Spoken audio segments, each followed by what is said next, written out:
السلام علیکم، یہ ہے TNN TV۔ وزیر اعلیٰ سندھ مراد علی شاہ نے 14ویں مائی کراچی نمائش کا افتتاح کر دیا۔ ان کا کہنا ہے کہ یہ نمائش کراچی کا اصل چہرہ ہے۔ لوگوں کو سمجھ آ گیا ہے کہ کراچی ترقی کرے گا تو ملک آگے بڑھے گا۔ افتتاحی تقریب سے خطاب میں وزیر اعلیٰ سندھ نے کراچی کا سنہرا دور واپس لانے کے عزم کا اظہار کیا اور کہا کہ کراچی میں کیا مسائل ہیں مجھے اچھی طرح علم ہے۔ ایسی بنیاد رکھ کر جاؤں گا کہ آنے والا بھی اسی رفتار سے ترقیاتی کام کرے گا۔ وزیر اعلیٰ سندھ نے کہا آج کل ایک نیا چکر چلا ہے نا، کوئی وائٹ پیپر نکال رہا ہے، کوئی دھرنے دے رہا ہے۔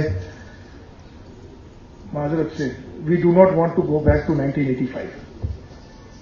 یہ شروع تب ہوا تھا 1985 میں۔ یہ تعصب کی بات، میں کراچی میں پیدا ہوا ہوں، کراچی میں پڑا ہوا ہوں۔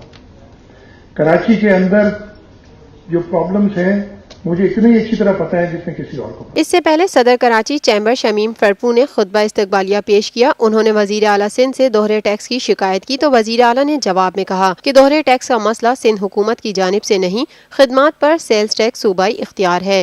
اس سلسلے میں تاجروں کا تعاون چاہیے۔ وزیر اعلیٰ نے کہا کہ مشترکہ مفادات کونسل کا 3 ماہ سے اجلاس نہیں ہوا، جبکہ گیس پر انفراسٹرکچر پالیسی بنا کر مشترکہ کونسل میں لے کر جائیں گے۔ ہم 90 کی دہائی کی سیاست میں نہیں جانا چاہتے۔ انتظامی معاملات پر وفاق اور سندھ کی صوبائی قیادت میں اختلافات بڑھ گئے ہیں۔ دیکھتے رہیے تازہ ترین خبریں اور exclusive reports. Lotus Lake Towers, a groundbreaking endeavor by Lotus Properties.